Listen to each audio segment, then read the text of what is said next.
Ya, selamat pagi.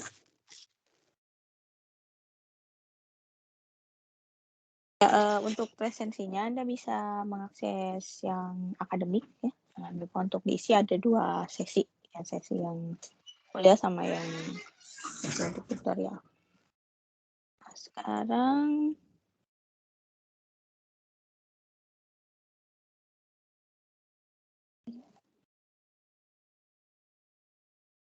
kita lanjutkan dulu ke bagian aspek termodinamika. Nah, di sini, didasarkan pada keseimbangan antara reaktan dan kompleks teraktifkan begitu ya. Jadi misalnya yang ada reaktan A dan B, kemudian dia membentuk suatu kompleks teraktifkan C. Nah, itu pembentukan kompleksnya itu, merupakan suatu keseimbangan, begitu. Nah, jadi di sini, misalnya A plus B, kemudian menjadi C gitu ya, seperti ini.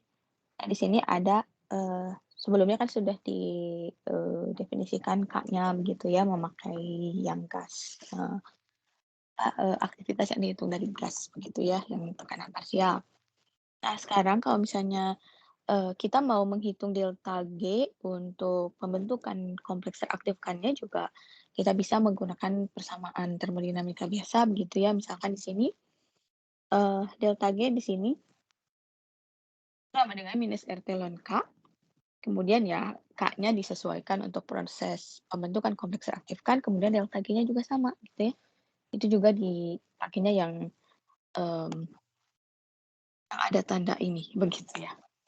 Nah, selanjutnya, eee parameter termodinamika yang dikaitkan dengan misalkan, entalpi atau misalkan entropi juga sama. Jadi di sini juga kita bisa menghitung begitu ya, misalkan ada di sini delta G sama dengan delta H minus T delta S. Tetapi kalau kita menghitungnya delta G untuk yang, pembentukan kompleks reaktifkan berarti nilai delta H dan delta S-nya juga untuk proses, pembentukan kompleks reaktifkan tersebut, begitu ya.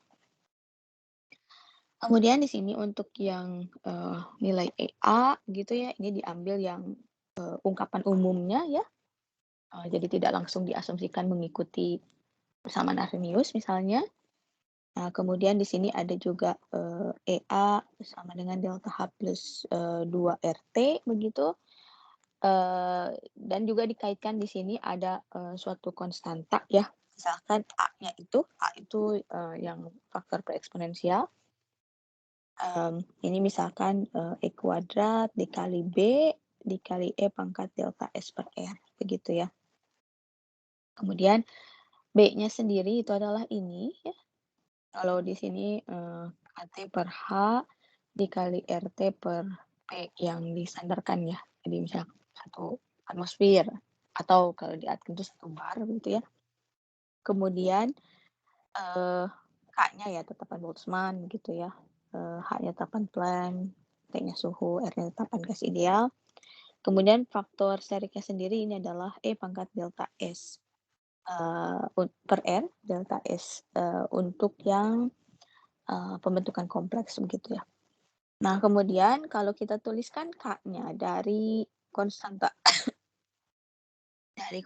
laju, yang terkait dengan teori keadaan transisi, misalkan di sini kita bisa tuliskan ini sama dengan kappa bla bla bla gitu ya, E pangkat delta G per RT, atau tadi yang pakai B ini ungkapannya jadi seperti ini gitu ya. Atau kalau kita, apa istilahnya, mmm, tuliskan ulang begitu, bisa juga misalkan jadi, eee, E pangkat minus EA per RT yang sebelah sini ya. Nah di sini, untuk yang delta S sterik yang ada di faktor sterik itu, terkait, koreksi ya. Jadi ada tambahan pengurangan entropi karena, faktor sterik begitu ya. Nah kemudian untuk kaitan antara, ln K, K untuk yang tetapan keseimbangan, kemudian ln K yang kecil untuk yang konstanta laju, itu bisa dikaitkan dengan kalau misalkan yang K, di sini, itu dari misalnya kita kalau tahu reaksinya, tahu delta G dari reaksinya, kita bisa pakai yang delta G reaksi saja, gitu ya. Tapi kalau misalkan kita tahu delta G dari yang proses pembentukan proses pembentukan dari kompleks reaktifkannya, kita bisa menghitung, eee, K ya, konstanta laju. Nah, di sini, itu ada, istilahnya analisis korelasi, hubungan kesetimbangan dan laju reaksi begitu ya. Jadi kesetimbangannya itu dari nilai K, dari ln K, K yang kapital, kemudian yang laju reaksinya dari konstanta laju, dari ln K, gitu ya. Nah, di sini ada korelasi linier. Jadi, kalau misalkan reaksi itu lebih mungkin terjadi secara termodinamika, maka laju reaksi juga akan meningkat. Nah, di sini kita sebut istilahnya sebagai linear free energy relation. Nah, kalau misalnya kita plotkan energi Gibbs sebagai sumbu vertikal, kemudian terhadap koordinat reaksi, begitu ya.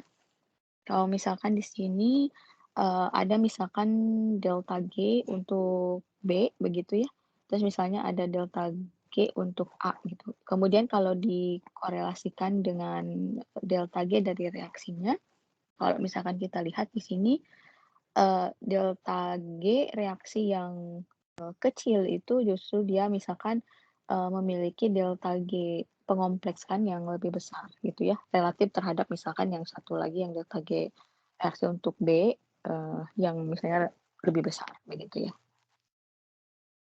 Nah kemudian, selanjutnya sebelumnya kan kita membahas tentang misalkan molekul reaktan begitu ya, kemudian dia bereaksi, eee, entah itu misalnya lewat pendekatan gas atau misalkan sebagai, larutan begitu ya.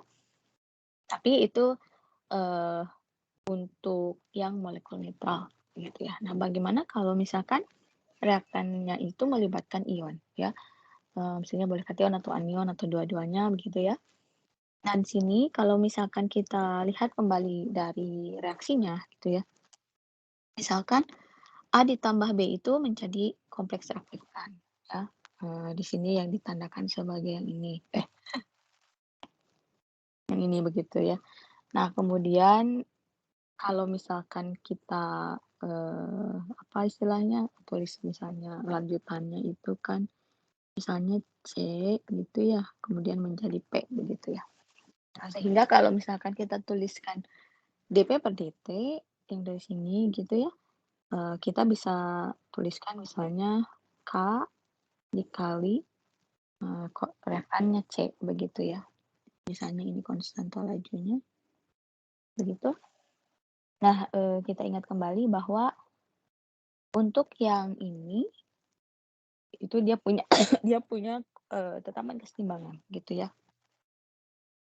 Jadi di sini, kita pakai misalkan ungkapan K, tetapan keseimbangan untuk tahap yang satu begitu. Nah, di sini kita menuliskan dari aktivitas. Nah, karena memang harusnya, tetapan itu memang diturunkan dari aktivitas ya. Nah, misalkan kita tuliskan ini aktivitas dari zat C dari kompleks reaktifkan, kemudian dibagi perkalian aktivitas masing-masing A dan B, ini kebetulan koefisiennya 1 masing-masing gitu ya. Nah, kemudian, kita juga bisa me menuliskan korelasi antara misalkan, misalnya kalau kita punya AC gitu ya, aktivitas dari, zat C misalnya, ini sama dengan misalnya suatu gamma gitu ya dari C, kemudian dikali dengan konsentrasi C gitu ya.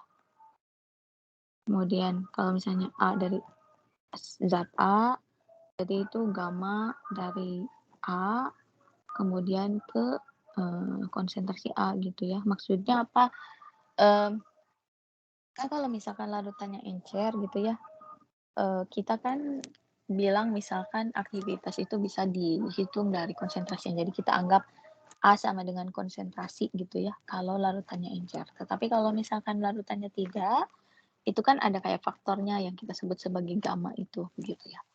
Nah, misal, yang A, B juga sama gitu ya, gamma B kali B, nah itu disubstitusikan ke yang ungkapan ini. Jadi kita nanti punyanya K kali gamma, maksudnya K kali gamma itu berarti ini ada ya, yang ini gitu ya, gamma gamma C per gamma A kali gamma B gitu ya. Yang satunya lagi yang C-nya, yang konsentrasi masing-masingnya, ya konsentrasi C dibagi konsentrasi A dibagi konsentrasi B. Nah, kemudian, kalau misalkan kita tuliskan dP per dt dari yang sebelumnya ya, yang, penurunan terhadap K2 sebagai konstanta laju keseluruhan begitu ya. Ini diperolehnya seperti ini ya. Jadi OD1 terhadap A dan OD1 terhadap B. Kemudian K2-nya sendiri itu bisa dihitungkan dari K untuk yang ini misalnya ya, dikali K yang tetapan kesetimbangan, kemudian dibagi K gamma gitu ya. Atau bisa kita tuliskan juga misalnya ini itu sebagai K2 nol begitu ya, bagi K gamma. Nah, di sini K20 sendiri itu adalah konstanta laju saat koefisien aktivitasnya itu 1. Jadi, berarti pada saat itu kita menganggap aktivitas itu sama dengan konsentrasi. Jadi harusnya larutannya encer gitu ya. Jadi tidak ada misalnya interaksi ion misalnya atau tolakan ion pada saat itu. Jadi kalau misalnya ada ion yang larut itu mereka tersolvasi dengan ideal begitu ya. Nah, kemudian dari yang pendekatan ini tadi nilai K20-nya itu adalah, K untuk, yang tahap 2 gitu ya, konstanta laju dikali tetapan kesetimbangan untuk tahap 1 gitu.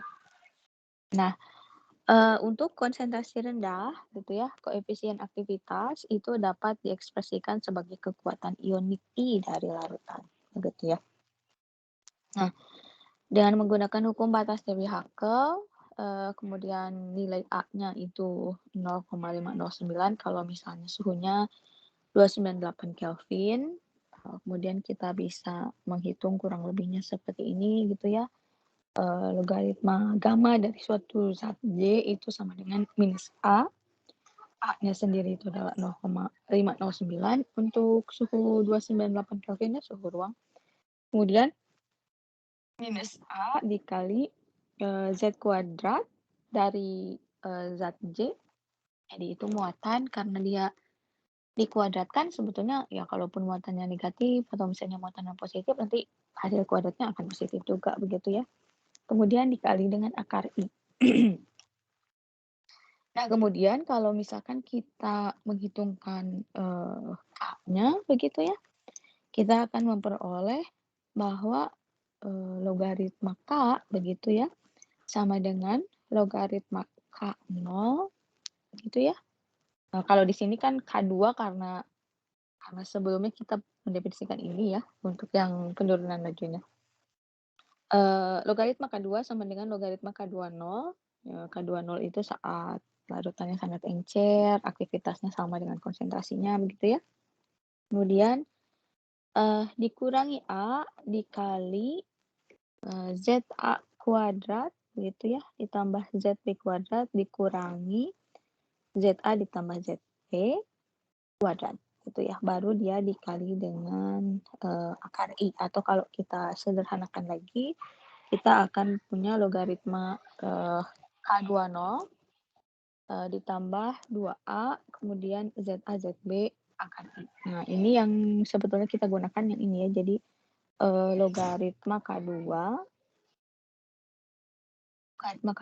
kemudian di sini ada logaritma K20 ditambah 2A ZA, ZB akar I. ZA-nya itu muatan A, ZB-nya muatan B, kemudian A-nya itu, konstanta. Kalau di sini kalau suhunya suhu ruang, dia nilainya 0,509. Nah, persamaan ini begitu ya, yang mengkaitkan antara logaritma K2 dari, eee, laju reaksi begitu ya, laju reaksi yang melibatkan ion. Kemudian di sini ada logaritma K20 begitu ya, ketika gamanya sama dengan 1. Kemudian dikaitkan dengan suatu konstanta dan muatan A dan B dan juga kekuatan ionik begitu. Persamaan ini menunjukkan suatu efek garam kinetik begitu ya. Jadi, bagaimana misalkan pengaruh muatan itu, kemudian pengaruh kekuatan ionik, muatannya dari Za Zb, kemudian pengaruh kekuatan ionik dari akar I begitu ya, terhadap K2 sebagai konstanta laju dari reaksi, begitu ya.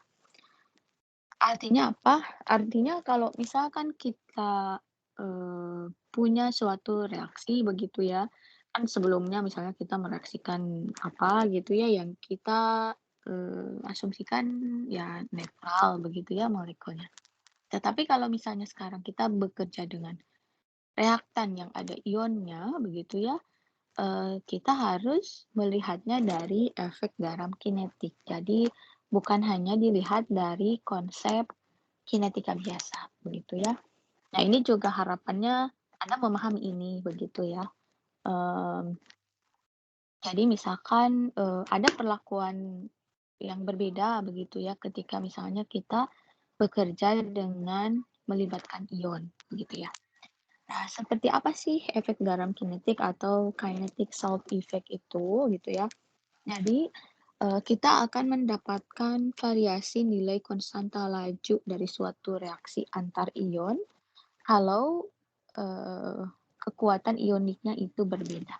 Nah, di sini yang digambar sebelah kanan itu, eee, kan tadi itu misalkan, di persamaannya ini kan ya, logaritma K2, ini kan logaritma K2 gitu ya, kemudian logaritma K2 nol ditambah 2A ZA ZB akar I gitu ya.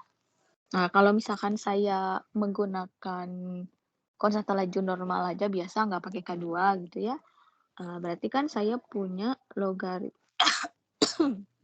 K gitu ya, sama dengan logaritma K0 saat gamanya 1 gitu ya, ditambah 2A, kemudian ZA, ZB, kemudian akar I gitu kan ya.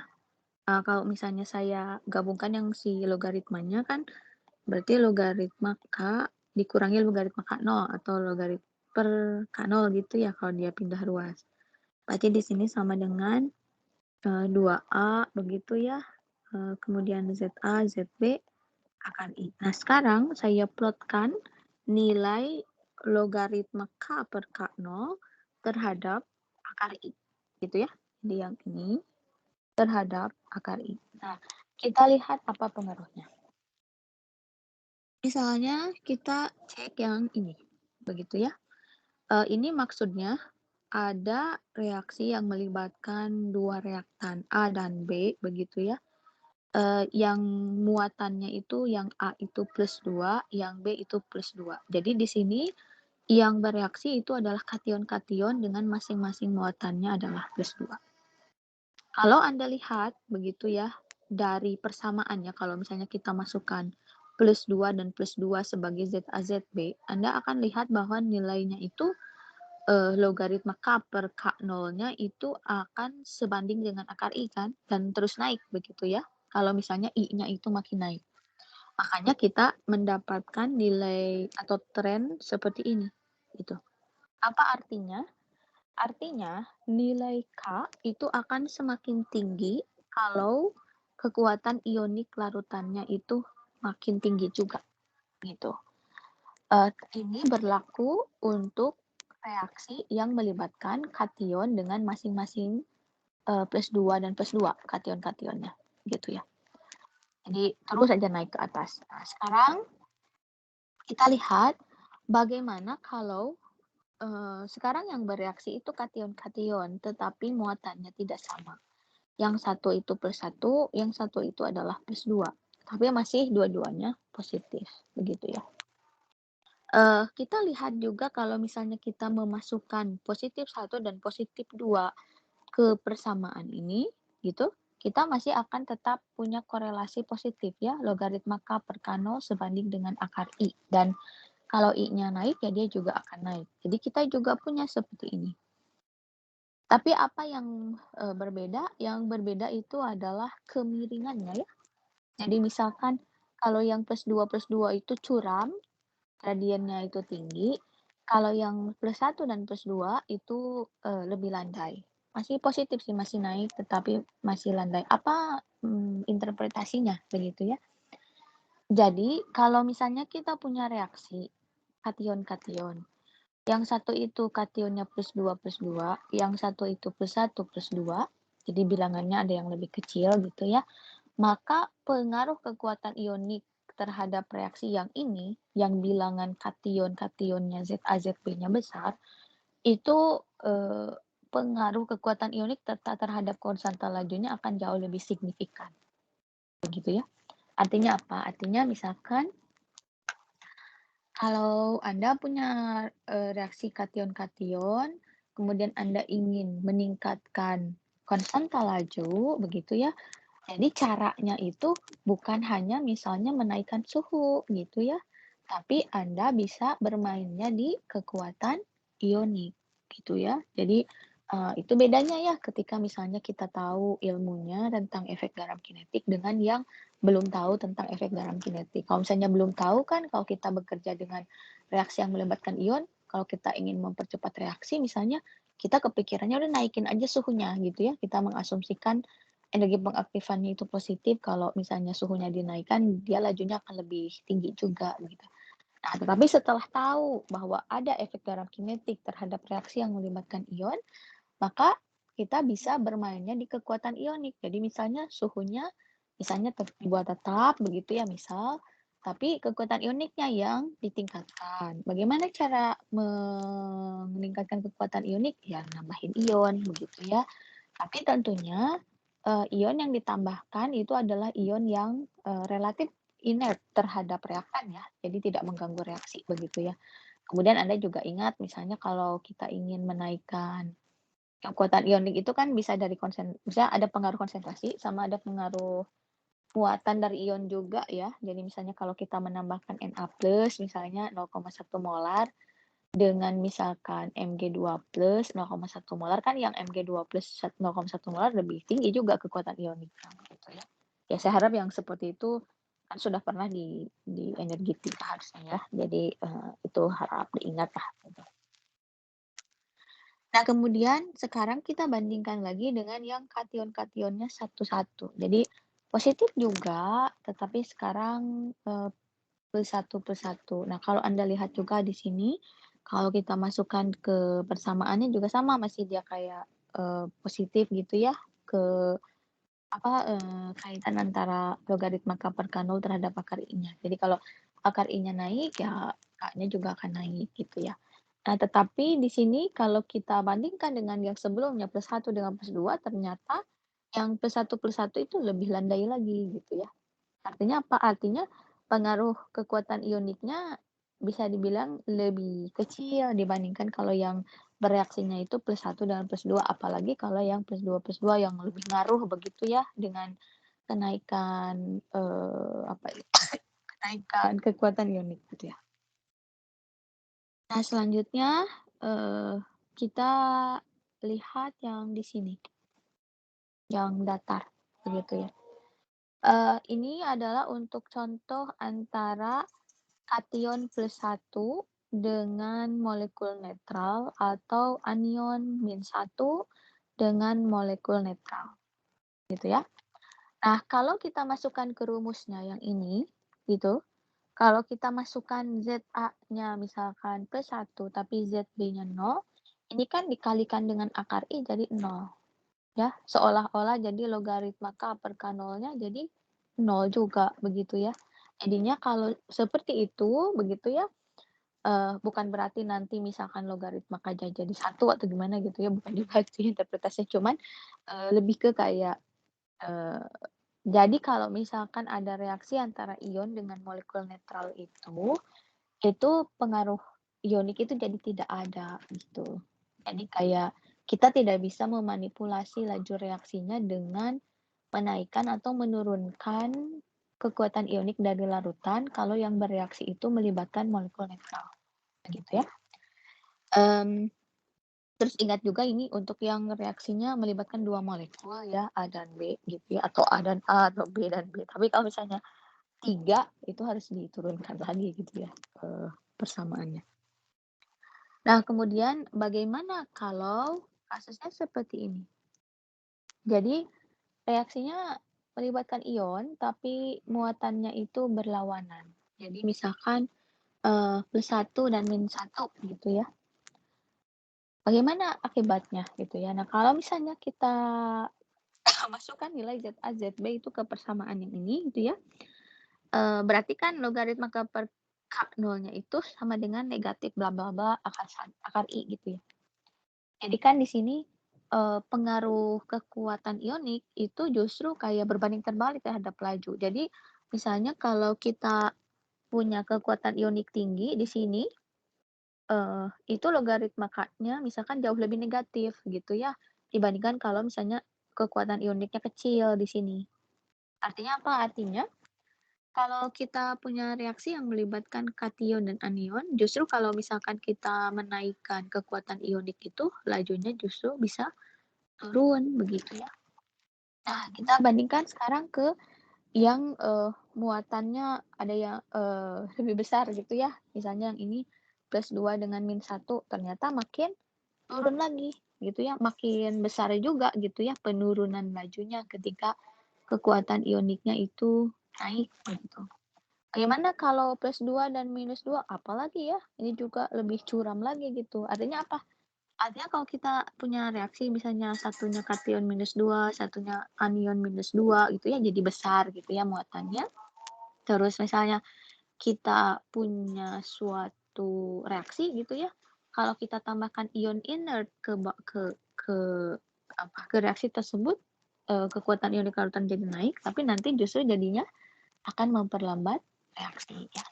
Memperlambat reaksi itu belum tentu sesuatu hal yang buruk ya, jadi jangan misalnya dalam pikiran kita jangan memprejudis bahwa kalau misalkan lajunya turun itu sesuatu yang nggak baik gitu ya. Kita harus tetap open mind, lihat kasusnya, karena tidak semua laju reaksi itu kita ingin cepat gitu ya. Ada kalanya reaksi itu justru ingin diperlambat, karena kalau misalnya terlalu cepat itu jadi tidak teratur reaksinya ya.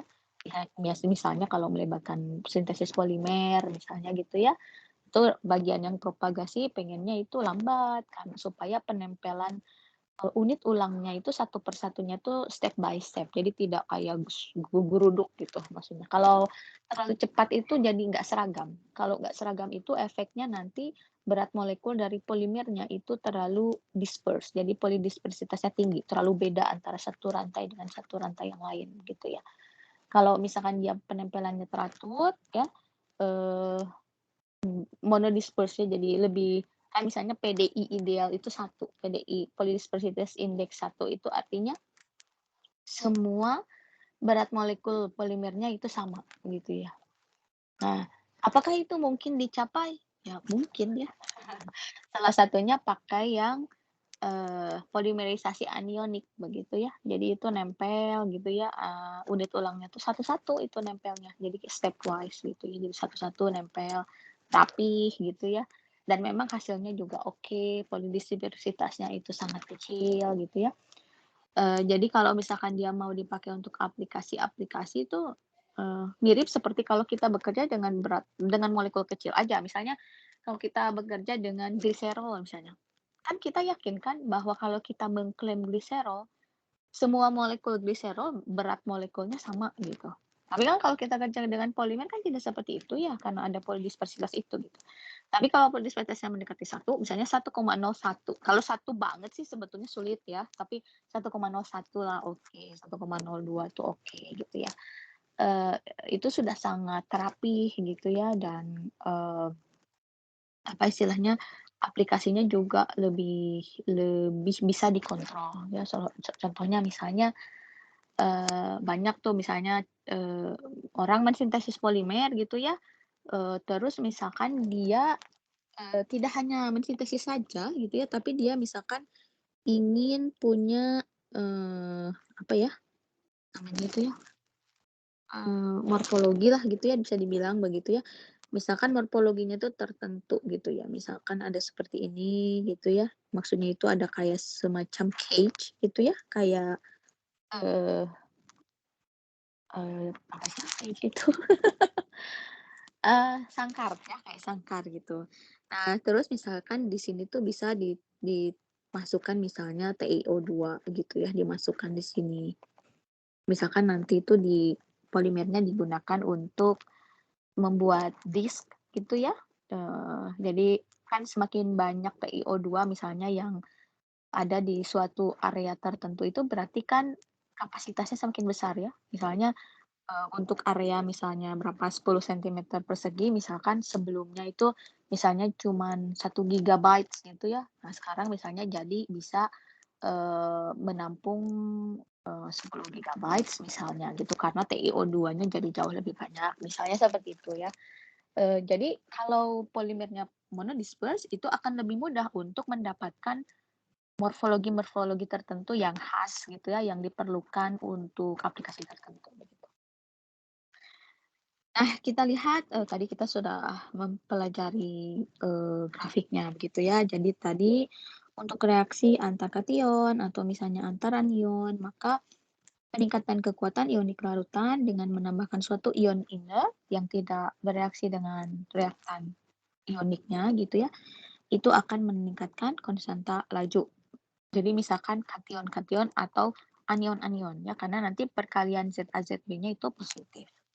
Kemudian, peningkatan kekuatan ionik parutan itu akan mendukung pembentukan kompleks tunggal buat muatan ionik, yang tinggi yang berasal dari 2 ion, tapi misalkan, bisa saja muatannya jadi juga lebih rendah begitu ya, karena ion yang terbentuk berada pada atmosfer ionik yang lebih, pekat begitu ya. Misalkan, apa istilahnya kan kalau kekuatan ioniknya tinggi berarti kan interaksi ioniknya juga akan lebih relatif lebih tinggi begitu ya. Kemudian ion yang muatannya berlawanan itu akan bereaksi lebih lambat kalau, sistemnya, larutan apa tempat dia berada itu kekuatan ioniknya tinggi karena yang jadinya yang sebelah sini kan ya. Jadi perkalian ZA/ZB-nya itu jadi negatif. Jadi justru, kekuatan ionik itu jadinya, bisa mengurangi, konstanta laju, jadi memperlambat, memperlambat laju reaksinya, gitu ya. Oke, nah sekarang silahkan dikerjakan contoh ini, gitu ya. Ini ada contoh soal, ada konstanta laju begitu ya, untuk hidrolisis basa, begitu ya, dari suatu kompleks antara kobalt, di situ ada bromida sama amonia sebagai ligannya. Kemudian di sini katanya konstanta lajunya itu nilainya bervariasi, dipengaruhi oleh kekuatan ionik, begitu ya. Jadi ini bisa Anda, bayangkan gitu ya, studi kinetikanya itu adalah Anda menyiapkan misalnya kalau di sini 1, 2, 3, 4, 5, 6. 6 tipe reaksi, 6 run reaksi ya. Kalau satu run-nya itu di triplo berarti 18 eksperimen gitu ya. Kemudian untuk masing-masing run itu, kekuatan ioniknya itu dibedakan begitu ya. Jadi misalkan, Anda bisa pakai ion apa gitu ya yang tidak bereaksi dengan, kompleks kobaltnya di situ, atau dengan yang spesies lain yang bereaksi di situ gitu ya, yang kita anggap sebagai inert. Kemudian kan bisa dihitung ya kalau misalnya kita nambahkan, ion ini berapa dengan konsentrasi molar sekian itu kekuatan ioniknya berapa gitu kan. Kemudian dicek konstanta lajunya begitu ya, kalau di sini udah sekalian dengan nilai K/K0-nya ya dibandingkan dengan yang larutan yang sangat encernya gitu ya. Jadi ini sudah ada nilai K/K0. Nah dengan, data ini, Anda diminta apa istilahnya, menyimpulkan begitu ya, kira-kira muatan dari kompleks teraktifkan di dalam sistem ini, begitu ya, itu bagaimana muatannya, gitu ya. Di sini dianggap, pembentukan kompleks teraktifkannya itu adalah sebagai tahap penentu laju, begitu ya. Silahkan dicoba dikerjakan ya. Mmm, Ini saya copy dulu.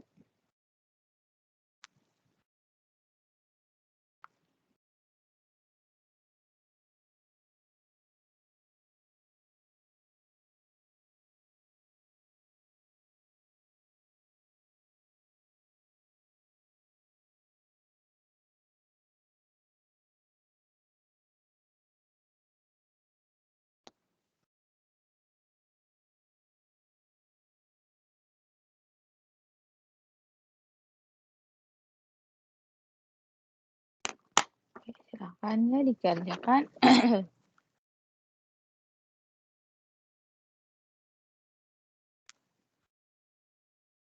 Bentar ya.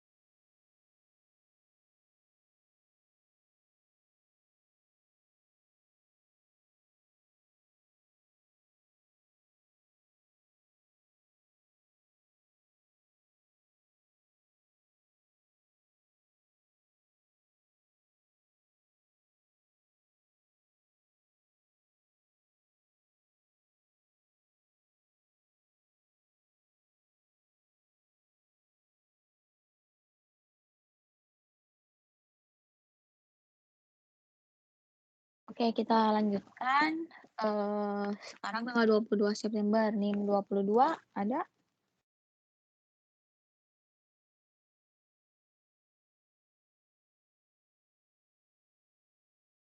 NIM 22? Nggak ada. NIM 2?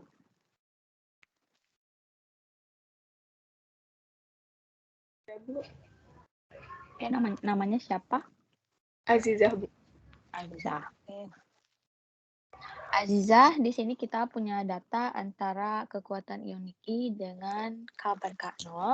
Kemudian di sini kita akan menggunakan persamaan logaritma K itu sama dengan logaritma K0 ditambah 2A ZA ZB akar I, atau kalau misalkan kita ambil K per K0 begitu, berarti di sini sama dengan 2A, A-nya itu 0,509 gitu ya, ZA ZB akar I.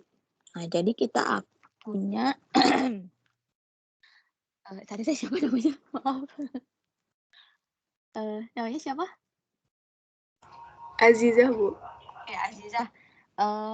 Yang kita plotkan itu sumbu X-nya apa, sumbu Y-nya apa? Sumbu X-nya akar I. Sumbu Y-nya? Sumbu Y-nya log K per K0. Oke. Nah, jadi kita perlu data logaritma K per K0 dan akar I gitu ya. Jadi saya minta bantuan Aziza untuk menghitungkan itu. Ada kalkulator? Ada, Bu. Oke. Di sini sumbu X-nya tadi itu akar I ya. Sumbu X-nya akar I. Oke, silahkan. Akar I yang pertama, akar dari 0,005 berapa?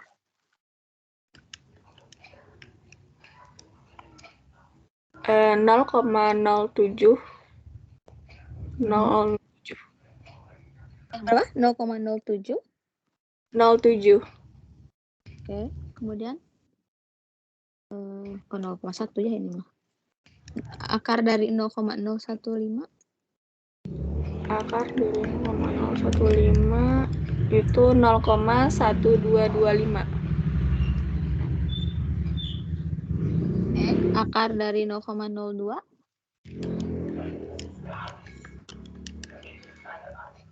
0,1414. Oh, ini mah 0,5 ya. Akar dari 0,03. Akar dari 0,03 itu 0,1732. Sebentar. Berarti 0,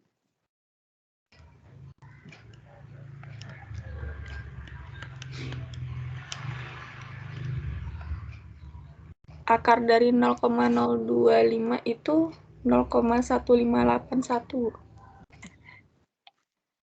0,1581, oke.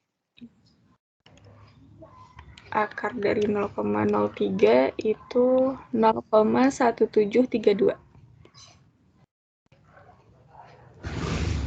Oke, kemudian yang selanjutnya sumbu Y itu untuk logaritma dari K per K0. Silahkan. Minus 0,1439.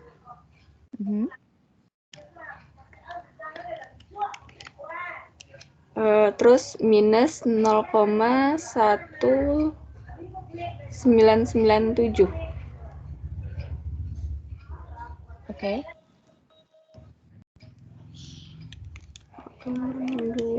Terus minus 0,2503.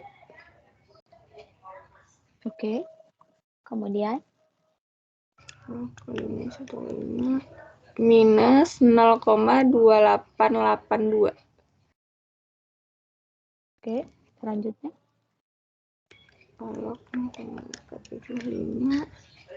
minus 0,3233.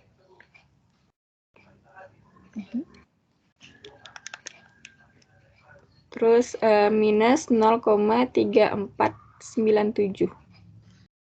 oke. Nah, sumbu X, sumbu Y-nya sudah. Nah, sekarang minta bantuan lagi untuk memplotkan ininya, datanya di regresi gitu. Iya, Bu. Sebentar.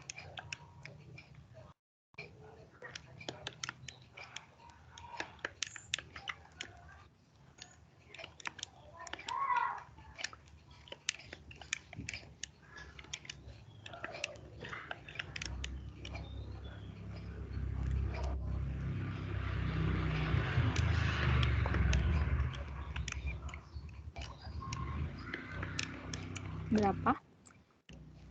Ini harusnya nggak ada intercept ya. Jadi kayak di 0,0 kan.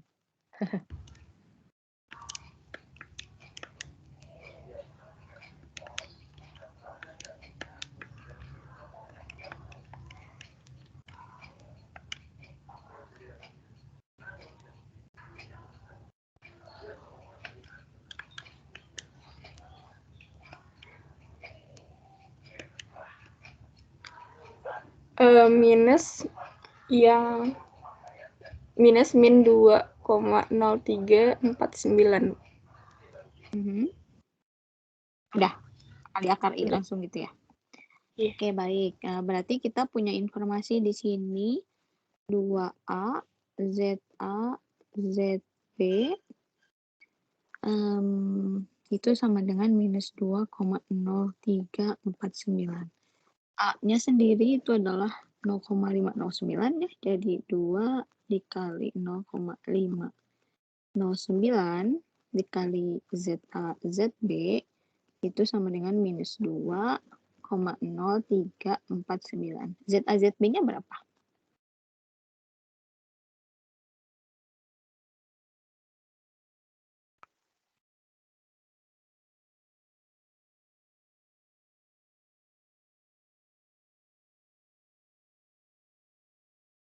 ZA kali ZB-nya berapa, Aziza? Minus 1,9989. Minus 1,9989. Iya. Oke, berarti kita anggap ini minus 2 gitu ya. Nah, minus 2 ini kan ZA dikali ZB ya. Kira-kira ZA-nya berapa, ZB-nya berapa? Dari kalau dilihat dari soalnya. Aziza.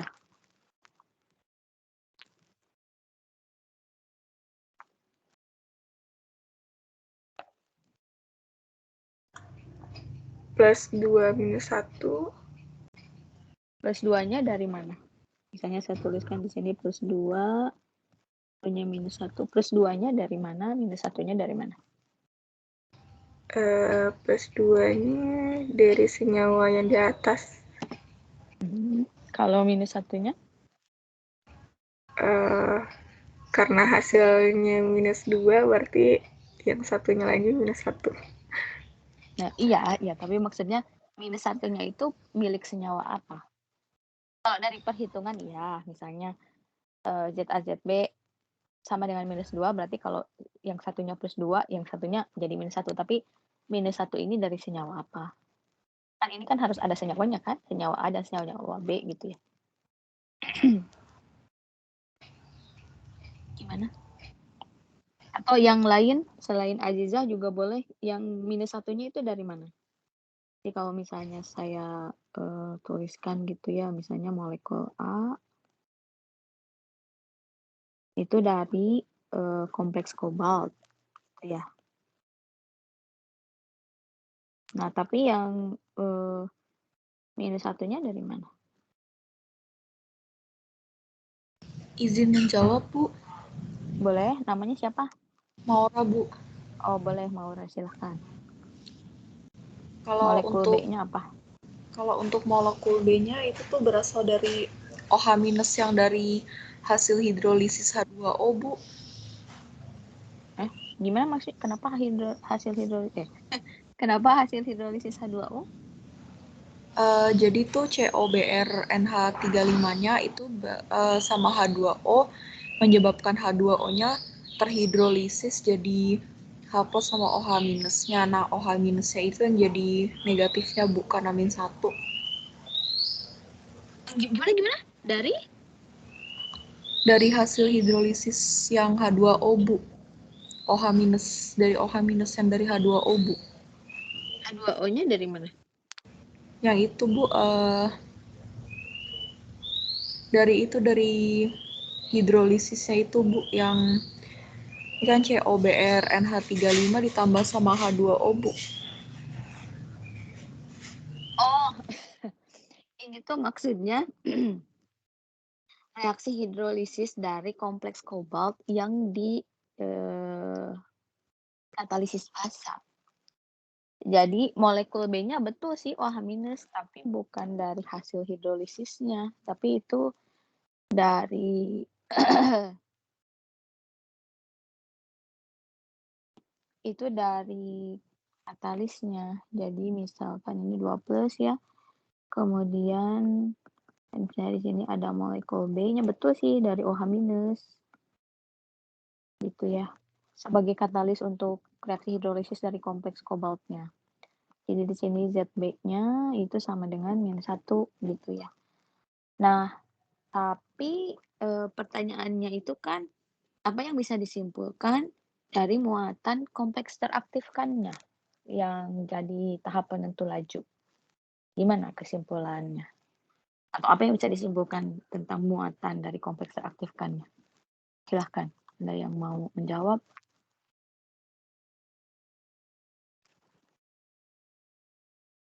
NIM 12 ada?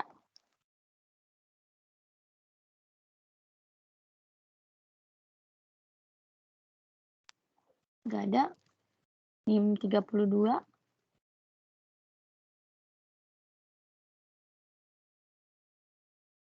Ada, Bu. Namanya siapa? Risma. Risma, oke. Bagaimana Risma, kalau misalnya ada 2 reaktan, yang satu itu adalah kobalt, kompleks kobalt ya, COBr NH35 2+, kemudian dia bereaksi dengan OH- di sini. Dari mana kita tahu dia bereaksi dengan OH-? Karena ZA, ZB yang disimpulkan dari data itu ada +2 dan -1. Nah, sekarang pertanyaannya, bagaimana dengan muatan kompleks teraktifkannya? Berarti itu yang keadaan transisi ya. Gimana? Risma, silahkan. Keadaan transisinya kira-kira gimana? Bentuk.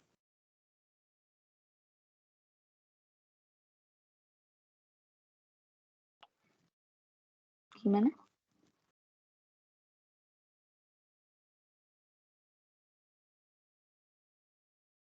Halo? Mungkin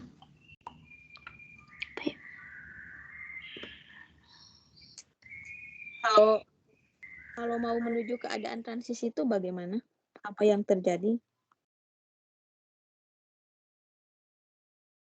Apa yang terjadi di dalam sistem kalau suatu reaktan itu mau jadi kompleks teraktifkan itu apa yang kira-kira terjadi?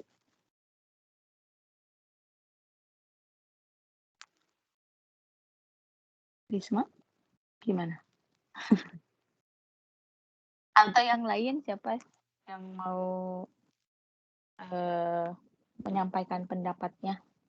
Apa sih yang terjadi kalau misalnya ada molekul A dan B bereaksi, terus nanti ada keadaan transisi, di situ ada kompleks teraktifkan tuh ngapain atau apa yang terjadi? Kan kemarin juga sudah baca juga ya paper airing-nya ya. Gimana kira-kira? Ini kan Bu, diperkirakan aja ya. izin, Ya, eh, iya silakan. berkaitan dengan energi aktivasi bukan, Bu? Enggak, ini saya lagi bertanyanya ke struktur.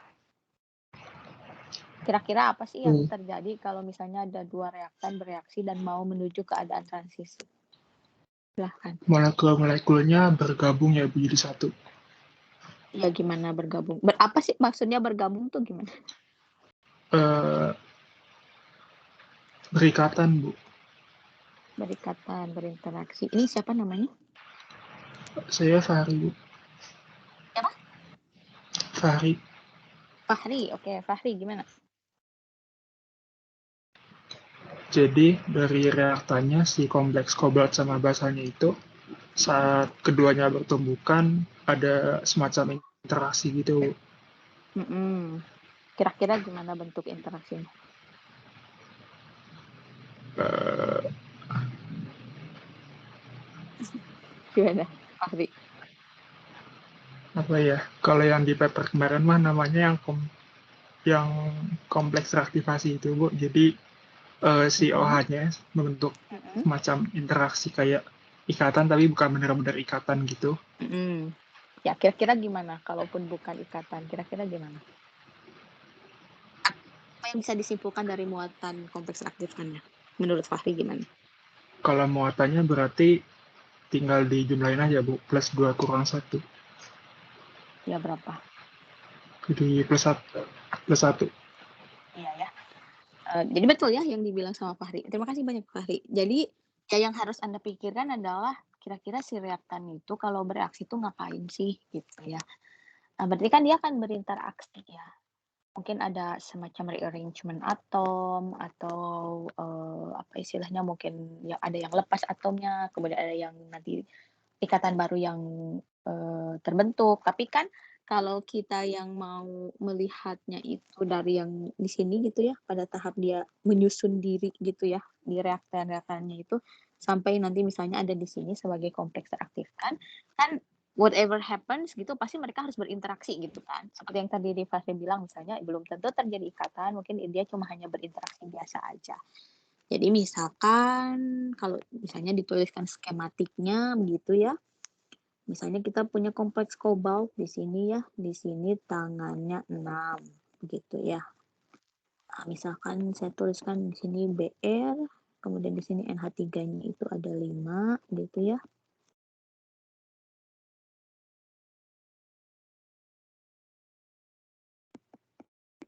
Ini gitu ya.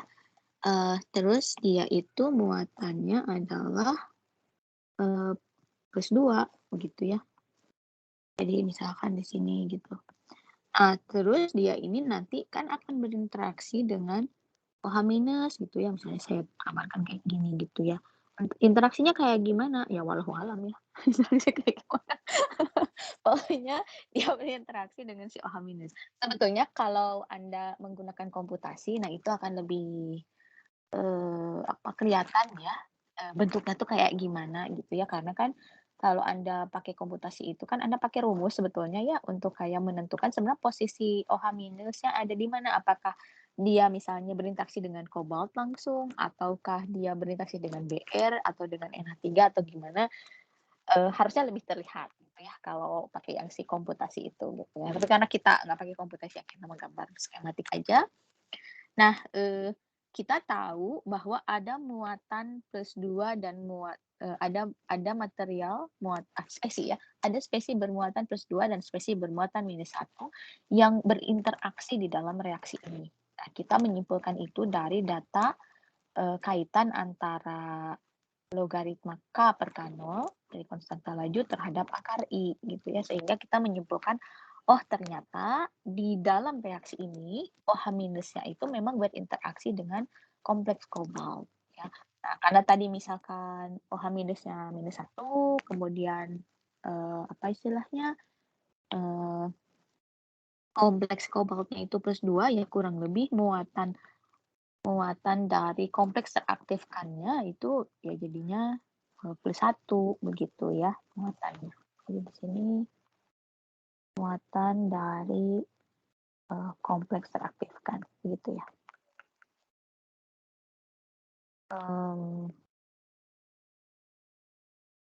Teraktifkan gitu ya. Ya. Itu salah satu apa istilahnya penggunaan data begitu ya ketika kita misalkan melakukan suatu reaksi dan ternyata salah satu data yang bisa kita simpulan yang bisa kita peroleh begitu ya ketika kita tahu bahwa misalkan dalam reaksi hidrolisis ini ternyata OH minusnya itu terlibat di dalam reaksinya begitu ya.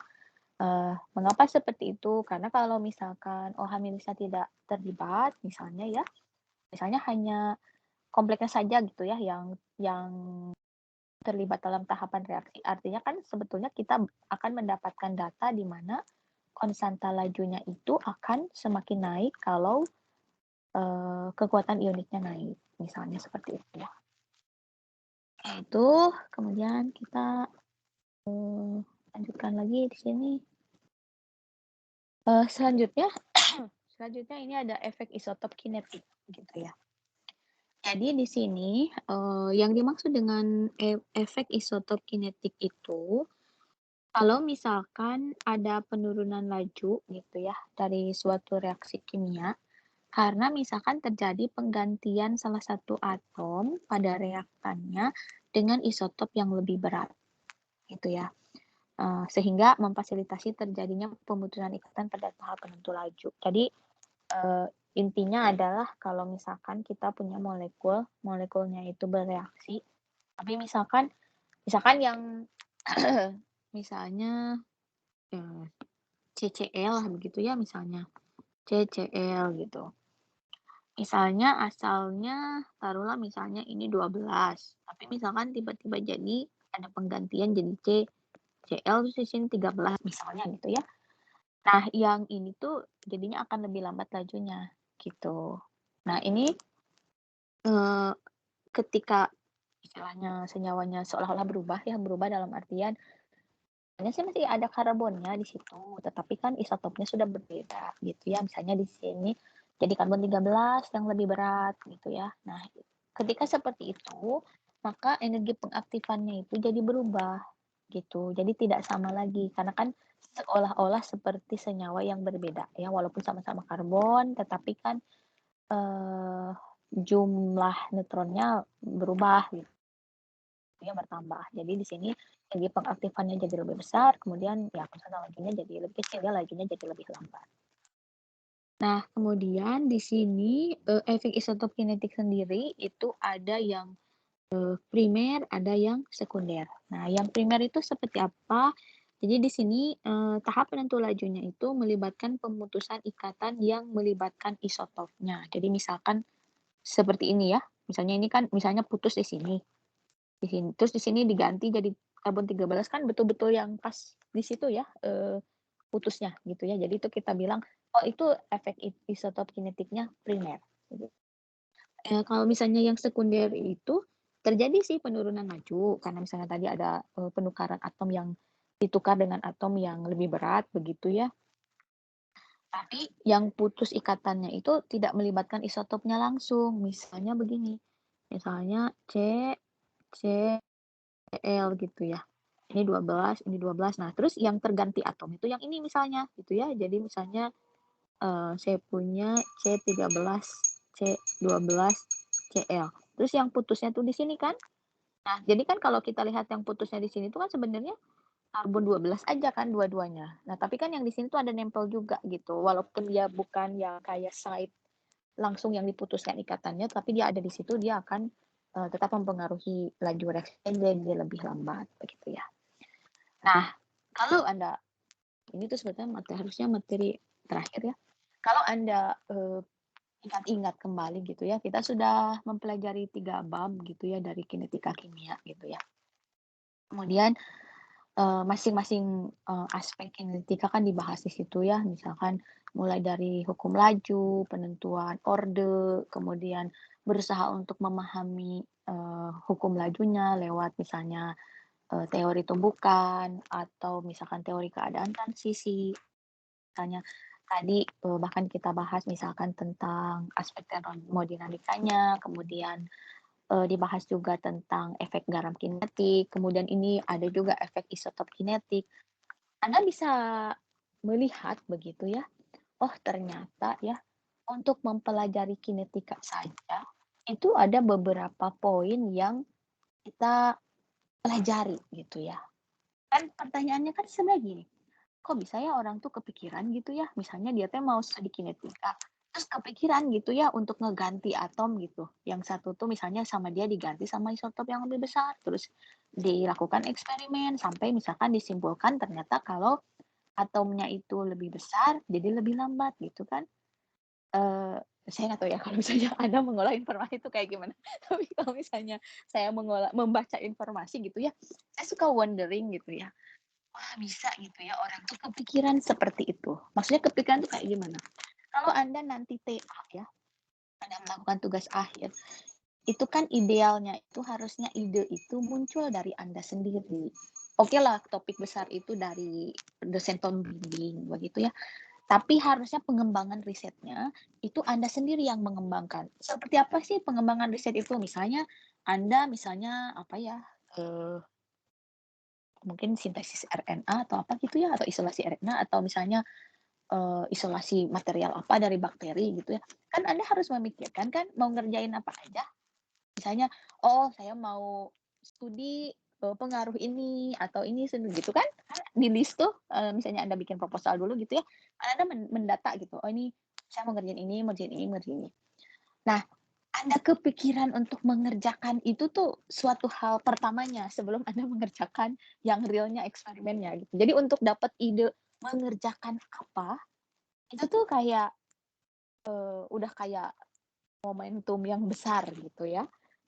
Dan itu kan hasil dari pemikiran Anda ya. Maksudnya kalau misalnya dalam keilmuan hasil pemikiran manusia gitu. Bisa ya kepikiran gitu ya orang dia tuh gitu mikirin studi kinetika teh ganti atom gitu. Kan kalau misalnya kita cuman kayak kalau nggak niat misalnya studi kinetika udahlah studi kinetika pokoknya dapat order reaksi udah beres gitu ya. Misalnya nggak mikirin lagi harus studi apa gitu ya. Nah, tapi harusnya kalau misalkan Anda sebagai saintis begitu ya, harusnya bisa mengeluarkan ide seperti itu. Jadi keilmuan yang sekarang kita pelajari di bab kinetika ini kan sebetulnya merupakan rangkuman atau apa istilahnya gabungan dari kontribusi beberapa saintis kan dengan pemikirannya masing-masing untuk satu konsep yang sama, studi kinetika. Mereka melakukan eksperimen, mereka berpikir studi apa, terus kita mah di sini ya tinggal duduk manis, baca buku Atkins, terus mempelajari, oh ternyata kalau dalam kinetika itu ada juga aspek misalnya pengaruh isotop atau pengaruh kekuatan ionik. Kan itu kalau menurut saya itu sesuatu yang apa ya istilahnya hasil pemikiran manusia ya budaya manusia dalam bidang keilmuan yang kita tuh tinggal duduk manis aja gitu cuma tinggal baca terus misalnya ngerjain soal gitu ya bukan kayak harus ke lab terus jungkir balik mikirin eksperimen gitu ya mungkin dia udah melakukan eksperimen berapa ratus kali gitu ya sampai dia betul-betul menyimpulkan kesimpulannya gitu ya.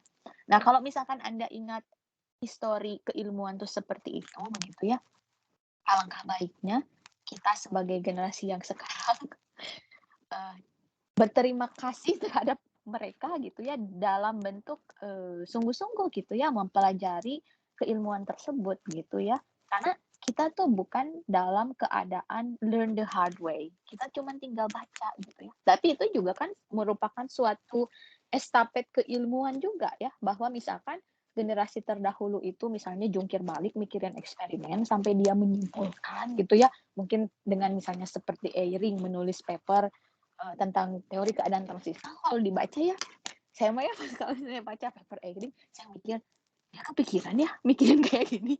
Maksudnya kayak nulisin persamaan matematik gitu ya, terus kayak dia bikin kayak hipotesis, terus sama dia kayak mungkin dihitung gitu ya. Kan itu kayak hasil otak dia berpikir gitu ya. Kebayang nggak sih maksudnya kayak oh kepikiran gitu ya mikirin kayak gitu gitu.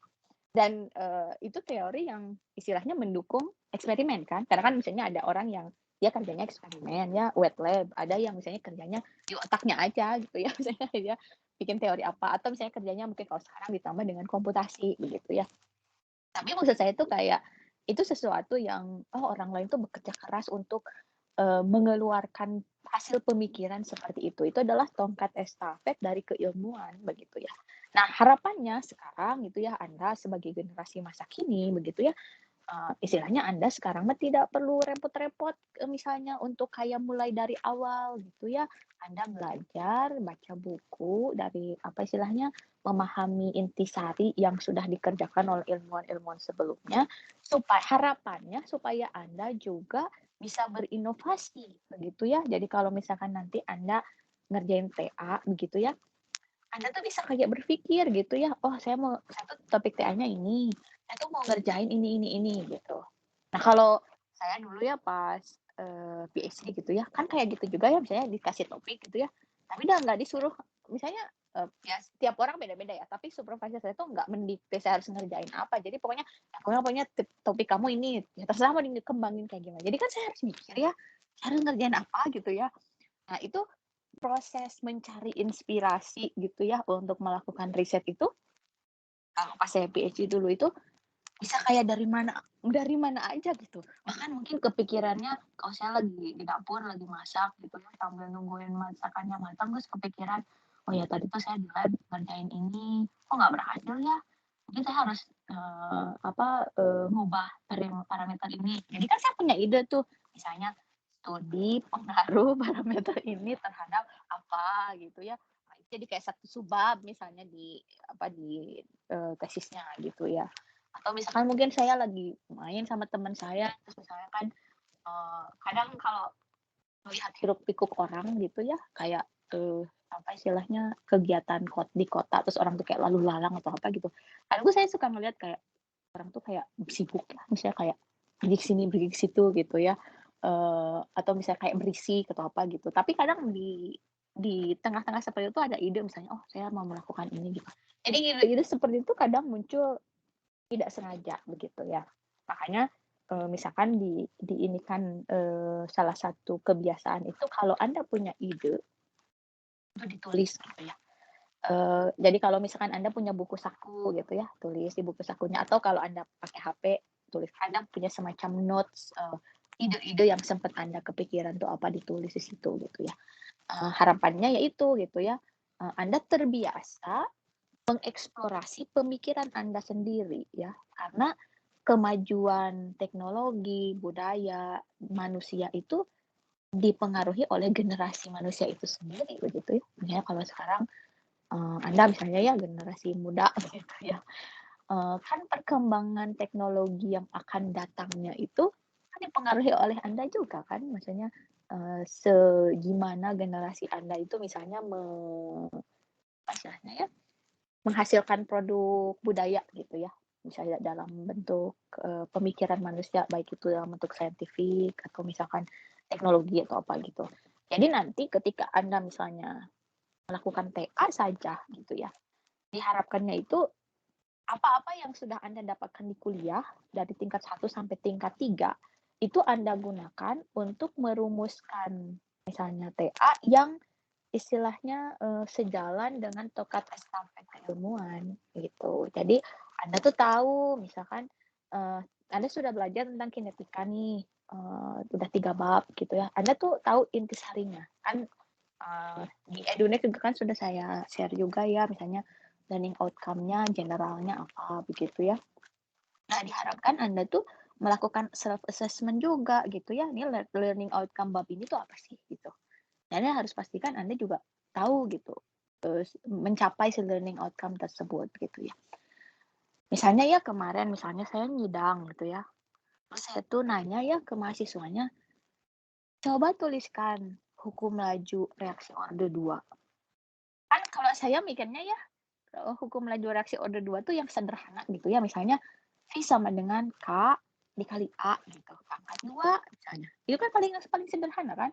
Ini mah ya langsung misalnya V sama dengan misalnya, K dikali A dikali B gitu. Ya nggak salah sih, tapi kalau misalnya, reaktannya cuma satu kan harusnya ya A pangkat 2 gitu ya. Terus misalnya saya tanya juga misalnya, dia kan melakukan penelitian gitu ya, terus di salah satu hasilnya itu dia menyimpulkan, bahwa reaksinya itu mengikuti kinetika reaksi orde 2 semu. Terus kan saya tanya, yang dimaksud semu di situ apa? Apa yang disemukan? Gimana caranya dapat orde 2? Apa maksudnya? Terus nggak bisa jawab gitu ya. Terus saya mikir kayak, tuh saya dulu ngajarnya gimana ya? Apa saya yang salah ngajar? Apa dianya yang nggak merhatiin atau gimana? Kan maksudnya kayak seolah-olah kayak kuliah dinamika yang diajarkannya itu kayak lewat gitu aja gitu. Harapannya kan kalau misalnya Anda udah belajar kinetika gitu ya, ya Anda tuh betul-betul paham gitu ya. Seperti itu ya. Oke. Itu salah satu contoh soal yang airing, tapi kita ke ini dulu ya.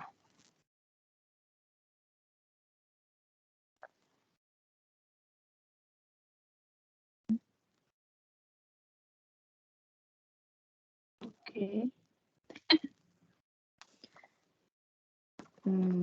Kita cek di sini.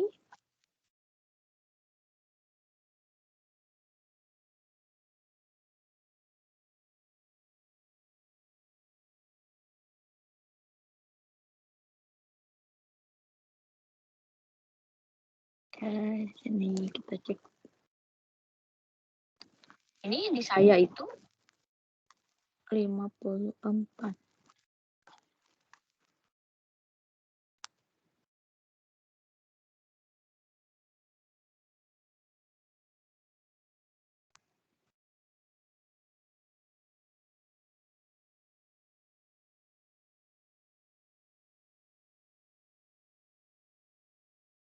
Bentar ya.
Oke, saya lanjutkan lagi.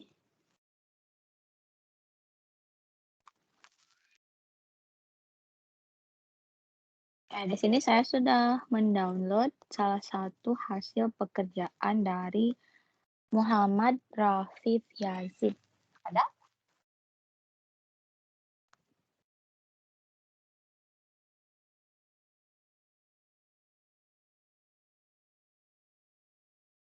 Ada nggak ini? Muhammad Rafif Yazid? Nggak ada? Karena kalau dipanggil NIM-nya jadi nggak ada. Atau ada yang mau menjelaskan? Volunteer. Jangan Maura ya, yang lain. Jangan Maura, jangan Aziza. Yang lain silakan.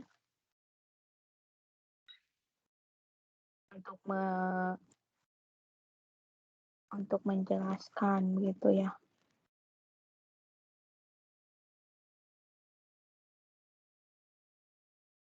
Silahkan, ada yang mau volunteer? Kan Anda sudah mengerjakan ya, berarti kan tinggal dibaca aja hasil pekerjaannya terus dijelaskan gitu. Kenapa tidak ada yang mau menjelaskan hasil pekerjaannya? Ini silakan, ada? Nggak ada? Terus saya tunjuk. Saya, Bu. Oke, silahkan. Afifah, ya. Mau di-share screen atau gimana? Iya, Bu. Saya stop dulu ini. Silahkan, Afifah di-share screen-nya.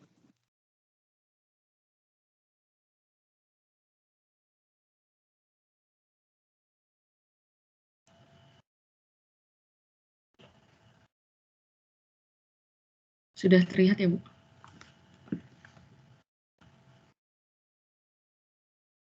Sudah, silahkan. Jadi kalau dari saya, sebenarnya saya agak sulit sih, Bu, sebenarnya untuk memahami jurnalnya. Tapi dari yang saya dapat itu, jadi memang si laju reaksi absolut yang dirumusin sama Eyring ini dari permukaan potensialnya gitu. Jadi probabilitasnya itu nanti dikalikan dengan laju dekomposisi, jadi memberikan laju reaksi yang spesifik seperti itu.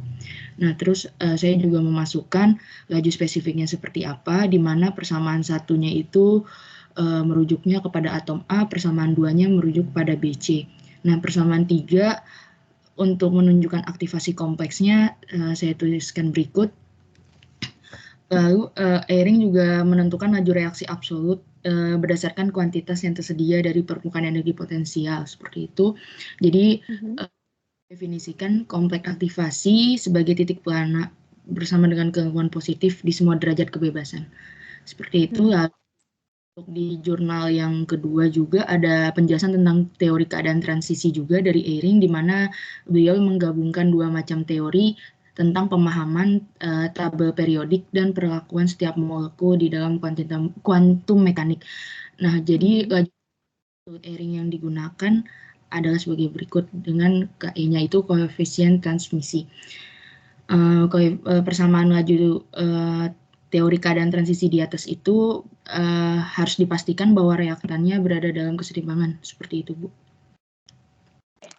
Baik, terima kasih Afifah. Jadi yang jadi apa istilahnya core dari persamaan Eyring itu pertama yang harus Anda ingat itu adalah terjadi kesetimbangan ya. Jadi misalkan kalau ada reaktan A dan B gitu ya, kemudian dia menghasilkan suatu kompleks teraktivasi begitu. Nah, itu prosesnya itu kesetimbangan. Artinya dia bisa balik lagi ke reaktan. Nah, saya kira itu adalah suatu konsep yang sangat perlu Anda pahami ya, karena kalau suatu reaksi kesetimbangan itu kan artinya dia bisa ke kanan, bisa ke kiri. Walaupun misalnya kita inginnya dia ke kanan, membentuk kompleks teraktifkan supaya bentuk produk kan ya, kan misalnya kompleks teraktifkannya harus dibentuk terlebih dahulu. Tapi di situ tetap saja ada kemungkinan dia balik lagi. Artinya kita harus memperhitungkan faktor apa sih yang harus dihindari misalnya supaya misalnya yang lebih dominan itu yang pembentukan kompleks teraktifkannya, bukan yang reaksi balik ke reaktan begitu ya. Kemudian tadi juga sempat disebutkan oleh siapa tadi ya? Apa namanya? Afifah ya, sama Afifah tentang PES ya, Potential Energy Surface. Jadi misalkan saya share dulu ya.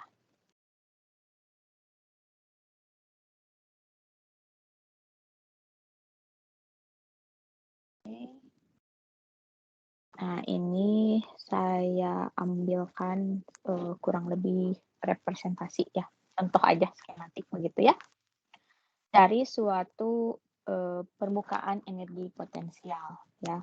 Nah, jadi bisa Anda lihat di sini begitu ya, permukaan energi potensial ini mirip seperti landscape tanah ya, atau kalau Anda pernah nonton Teletubbies kan kayak ada tanah terus ada kayak bukit misalnya gitu ya, ada lembahnya gitu. Jadi kayak landscape pertanahan seperti itulah gitu.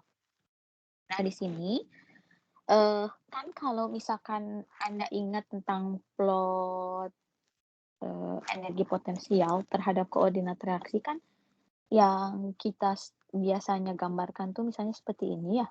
Misalnya di sini ada energi potensial ya. Kemudian misalnya satu lagi yang horizontalnya itu adalah koordinat reaksi misalnya. Gitu ya. Nah, kan kalau yang kita gambarkan tuh kan gini ya. Misalnya gini gitu ya.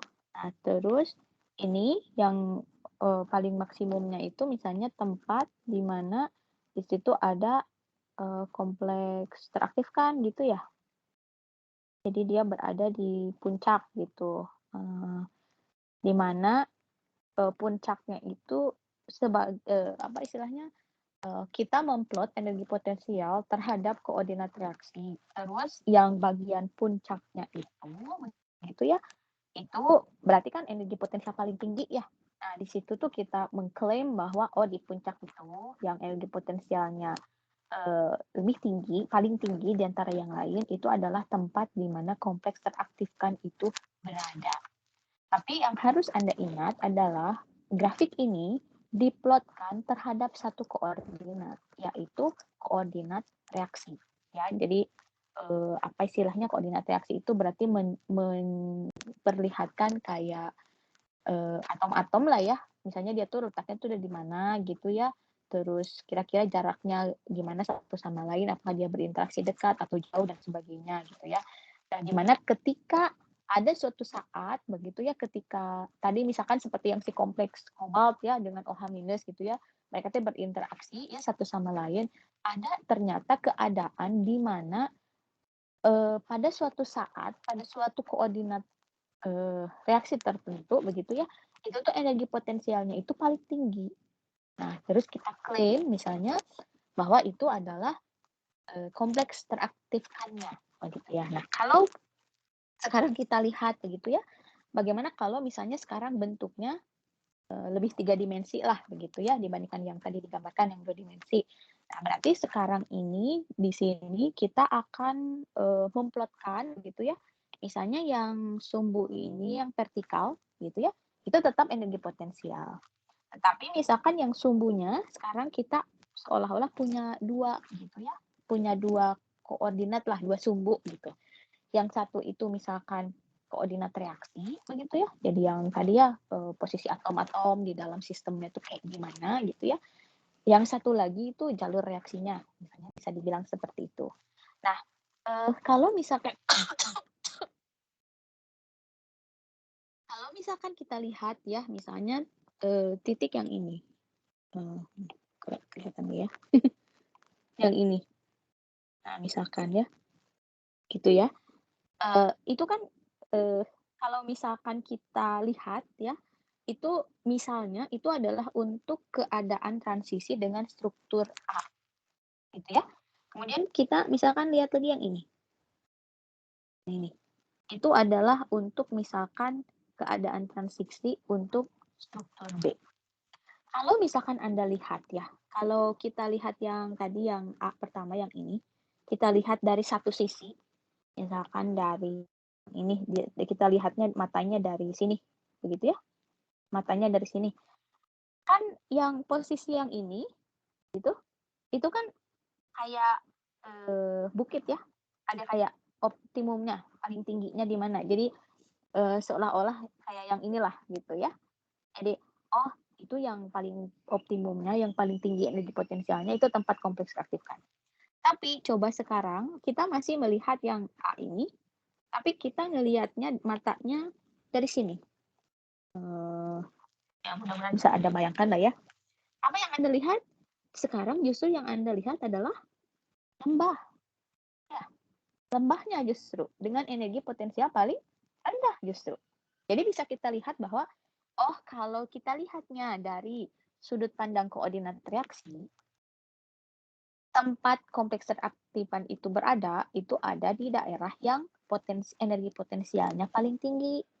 Tapi kalau kita lihat dari jalur reaksi, yang tempat kompleks teraktifkan berada itu adalah ketika energi potensialnya itu justru paling minimum, paling stabil ada di situ, gitu ya. Terus untuk yang B juga sama ya, misalkan ini nih, oh ini pelananya ini gitu ya. Kalau misalnya kita lihat matanya dari sini, kita lihat kan misalkan, oh ini ada posisi misalkan maksimum EP di situ gitu ya. Terus kita bilang, oh itu tempat ada struktur B berada di situ gitu ya. Tapi coba kita lihat dari sini. Ini nih.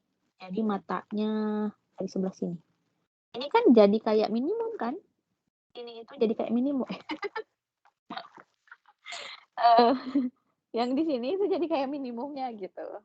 Jadi kalau kita lihat dari sudut pandang koordinat reaksi, tempat energi pengaktifkan, tempat kompleks teraktifkan itu berada, itu ada di puncak, nah gitu ya, yang energi potensialnya paling tinggi. Tetapi kalau kita lihat dari koordinat jalur reaksi, misalkan yang si tempat kompleks teraktifkan itu berada, itu justru berada pada energi potensial paling rendah, gitu ya. Nah, gimana Bu caranya kita supaya tahu energi potensial dari suatu sistem? Nah, itu pakai komputasi ya. Jadi ada rumus yang digunakan begitu ya untuk menghitung koordinat posisi atom. Kalau misalkan kita punya dua senyawa misalnya nih, senyawa A dan B gitu ya, terus misalnya dia bergabung bereaksi lah gitu ya, senyawa A dan B itu bereaksi. Kan di situ berarti kan ada suhu ya, kemudian ada environment, maksudnya kayak apakah di situ ada pelarut, kemudian berapa banyak pelarutnya. Berarti kan di situ Anda harus memproyeksikan molekul reaktan, kemudian Anda juga harus memproyeksikan molekul pelarut. Kemudian di situ Anda hitungkan masing-masing gitu ya, sampai nanti ketika dikomputasi begitu ya, itu akan memperlihatkan posisi masing-masing. Posisi masing-masing itu misalnya reaktan A dan B itu ada di mana posisinya koordinatnya, kemudian molekul pelarut misalnya air itu ada di mana koordinatnya, apakah dia mengsolvasi atau dia mungkin jauh atau acak atau gimana gitu ya. Itu dikomputasikan. Nah, kemudian masing-masing koordinat reaksi yang menunjukkan posisi-posisi atom pada saat tertentu itu kan ada energinya sendiri gitu ya, misalnya dikalkulasikan ya pakai rumusnya gitu ya, ternyata misalnya energinya sekian, sampai kalau kita memplotkan yang bagian energi potensial terhadap koordinat reaksi, kita dapatnya yang misalkan bentuknya yang kayak apa yang ini gitu ya, jadi misalkan ada apa istilahnya, ada puncak energi potensial tertentu yang kita simpulkan di situ, oh yang itu pada saat kompleks teraktifkannya ada di situ. Nah, otomatis kalau Anda mengerjakan komputasi, nanti juga Anda akan lihat gitu ya, sebetulnya strukturnya kayak gimana sih. Misalnya kalau tadi ya, yang kompleks kobalt dengan OH- kita kan cuman misalnya skematik aja nih, pokoknya dia berinteraksi lah. Nah, tapi kalau dikomputasikan itu akan kelihatan juga posisi OH- ada di mana sebetulnya. Apakah dia dekat kobalt, atau dia dekat Br, atau dia dekat NH3 misalnya. Hal seperti itu yang dibantu dari komputasi begitu ya. Apakah itu mudah? Ya enggak ya. Maksudnya ya Anda harus mengerti mekanika kuantum juga gitu ya. Kemudian pendekatan perhitungan yang Anda gunakan itu apa? Apakah misalkan yang betul-betul kayak satu per satu atom atau yang Anda anggap misalnya klaster 1, klaster 2 atau gimana gitu kan, itu pendekatannya juga beda begitu ya, apa istilahnya untuk mengkomputasikannya. Kemudian tergantung juga jumlah atom yang Anda kerjakan. Misalnya kalau molekulnya kecil mungkin ya masih mudah gitu ya, tapi kalau misalnya molekulnya udah ribuan, udah besar sekali berat molekulnya, Anda harus bekerja menggunakan cluster system ya, apa istilahnya, untuk menghitungkan komputasinya lebih cepat. Karena kalau misalnya kita pakainya komputer biasa mah mau berapa tahun selesai perhitungannya gitu kan. Tapi apa istilahnya, ya setidaknya Anda kebayang lah, maksudnya kita bisa menghitungkan secara persamaan gitu ya, di mana kita punya satu sumbu vertikal dan dua sumbu horizontal misalnya.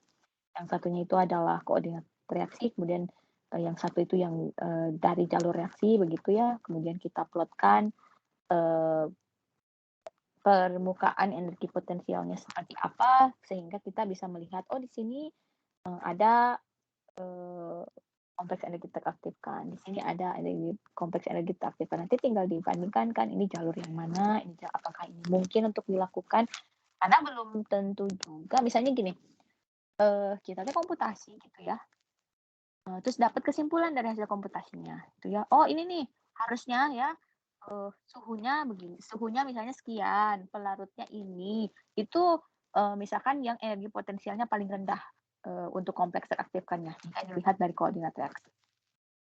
Terus ya misalkan dikerjakan sama orang wet lab-nya, ya dengan tadi kondisi yang tadi dikomputasikan, ya. Pas dikerjakan gitu ya, nggak jadi produknya. Maksudnya kan kalau misalnya secara komputasi itu sudah diprediksikan gitu ya, harusnya terbentuk produk dengan energi pengaktifan yang paling rendah dibandingkan jalur reaksi yang lain begitu ya. Tapi ternyata pas dicobakan nggak jadi gitu ya. Apa yang salah? Harus diingat gitu ya bahwa komputasi itu dibuat oleh manusia berdasarkan aproksimasi, berdasarkan pendekatan. Jadi idealnya harusnya tandem gitu ya. Jadi ada orang yang mengerjakan komputasi, kemudian ada orang yang mengerjakan riset gitu ya, yang wet lab-nya. Nah, nanti data risetnya itu diinputkan untuk mengkoreksi pendekatan komputasi. Nah, saya dulu misalnya pas PhD ya, ada tuh kerjasama dengan mahasiswa yang di Jerman. Jadi dia pas S2-nya itu di Belanda, terus dia mengerjakan kayak studi literatur dan pendahuluan lah untuk si proyek itu. Kemudian dia S3-nya pindah ke Jerman. Nah, di Jerman itu dia melakukan komputasi begitu ya. Dari hasil komputasi yang dia buat gitu ya. Waktu itu saya membuat kompleks ya. Pembuatan kompleksnya itu akan terbentuk dengan pelarut DMSO. Jadi dia komputasikan sampai komputasinya tuh ya sangat juara banget. Maksudnya juara banget itu sampai kayak kita bisa tahu gitu, oh ternyata pembentukan kompleksnya tuh ya si molekul tamunya tuh mendekati misalnya molekul hostnya gitu ya. Terus ujung hostnya itu kayak kebuka helixnya. Terus nanti molekul tamunya masuk gitu, terus terjadi interaksi. Pokoknya keren banget lah gitu ya. Dia bisa memperlihatkan apa sih yang terjadi dalam reaksi gitu. Jadi kesimpulannya dia adalah kompleks terbentuk dalam DMSO. Ya karena waktu dia kerjakan preliminary eksperimennya itu kompleksnya nggak terbentuk gitu ya. Nah, saya PhD kan, tugas PhD-nya adalah merealisasikan atau ya bikin pekerjaan wet lab yang di-guide dengan komputasi begitu ya, dengan hasil komputasi sudah ada bahwa kompleksnya harusnya terbentuk kalau pelarutnya DMSO. Saya kerjakanlah itu ya berdasarkan komputasi. Itu saya ngerjain ya 3 tahun, nggak jadi itu di dalam DMSO. Sampai kayak orangnya udah tamat PhD-nya ya, saya masih kerja membuktikan komputasinya dia itu nggak berhasil itu. Apa istilahnya kayak maksudnya kayak realita dengan ekspektasi itu sangat berbeda. Jadi yang saya peroleh justru begitu ya, kompleksnya itu jadi tetapi di dalam air justru, bukan di dalam DMSO gitu. Nah, artinya kan berarti ada pendekatan komputasi yang harus istilahnya di-adjust begitu ya. Nah, tapi kan apa istilahnya laju pengerjaan orang komputasi dengan laju orang pengerjaan wet lab itu berbeda. Kalau kita bekerja di wet lab itu kita perlu keberuntungan gitu ya. Kalau kita kerja komputasi kita perlu komputer yang canggih begitu ya. Jadi agak berbeda ini. Tapi saya harapkan Anda tahulah gitu ya bahwa kalau kita punya reaksi itu sebetulnya bisa dikomputasikan begitu ya untuk tahu misalkan kalau kita menghitungnya itu energi potensial terhadap koordinat reaksi, kita harapannya tahu jalur reaksi mana yang misalkan kalau dibandingkan EA-nya itu misalnya EA paling rendahnya itu yang mana gitu ya. Jadi itu yang secara teoritis kita ambil sebagai preliminary premise ya yang digunakan untuk jadi dasar kita melakukan kegiatan eksperimen. Walaupun tentunya yang namanya riset itu begitu ya, ya kalau Anda beruntung banget begitu ya, sekali nyoba bisa langsung jadi gitu ya. Tapi kalau misalnya somehow Anda diuji begitu ya, terus saya nyoba berkali-kali ternyata misalnya belum berhasil, ya berarti harus dipikirkan solusinya. Misalnya, saya udah saya udah belajar dinamika nih, bagian kinetika udah 3 bab, udah khotam ya, udah hafal banget nih. Jadi diterapkan gitu ya ilmu-ilmunya. Misalnya kalau Anda ingin mempercepat reaksi, misalnya bisa jadi dia misalnya reaksinya itu misalkan kan ada yang terpengaruh difusi sama ada yang terpengaruh energi pengaktifan kan. Kalau misalnya terpengaruh difusi kan fokus Anda harusnya ke mobilitas difusi regen-regen di dalam larutan. Jadi fokusnya ke solvent gitu ya. Misalnya Anda pilih solvent yang entah viskositasnya rendah kalau ingin lajunya tinggi atau viskositasnya tinggi kalau ingin lajunya lebih lambat gitu ya. Tapi kalau misalkan reaksinya itu terpengaruh energi pengaktifan, berarti Anda fokusnya ke suhu gitu ya. Nah, apakah suhunya dinaikkan atau suhunya diturunkan gitu ya. Kemudian tadi misalkan apakah reaksi Anda itu melibatkan ion gitu ya. Berarti Anda bisa coba dengan mengubah kekuatan ionik larutan. Misalnya seperti itu ya. Jadi diharapkan Anda selesai kinetika 3 bab itu tidak hanya berfokus bisa menyelesaikan soal, misalnya kayak gini ya, ini ada soal nih tentang teori Eyring. Terus misalnya Anda fokusnya bisa ngerjain soal kayak gini, ya itu satu hal ya, maksudnya karena kan assessment kuliah kan dari ujian. Nah, tapi di hal yang lainnya Anda harus meniatkan juga untuk betul-betul paham begitu ya, dari tadi teori-teori yang kita sudah bahas begitu, esensinya itu apa gitu ya. Jadi kalau misalkan nanti di sidang ditanya begitu ya, itu bisa dengan confidence gitu ya, bilang misalnya, yang mempengaruhi laju tuh kayak gini. Jadi saya tuh tahu kenapa saya reaksinya itu misalkan 120 derajat bukan 60 derajat. Dan saya juga tahu kenapa saya pakainya stainless steel bukan gelas biasa misalnya. Atau saya juga tahu kenapa saya pakainya air yang diuapkan, bukan misalkan air biasa. Jadi Anda harus memastikan gitu ya. Kan kalau di kimia itu ya salah satu, kalau Anda pernah baca dokumen kurikulum gitu ya. Kan secara kasarnya ya, Anda masuk ke kimia itu, mungkin ada yang memang suka kimia, ada juga yang somehow terlempar ke kimia gitu ya. Yang harus Anda mungkin terima nasib begitu ya, sesuatu yang terjadi pada kita itu insya Allah yang terbaik ya. Mungkin pada saat ini kita belum bisa memahami terbaiknya itu apa gitu ya. Tapi insya Allah ke depan-depannya kita akan lebih memahami bahwa takdir kita itu ya dengan up and down-nya itu adalah yang terbaik buat kita gitu ya. Nah, tinggal kan bagaimana kita kayak menyikapi itu begitu ya. Kan Anda sudah terlanjur di kimia gitu ya. Kalau dari segi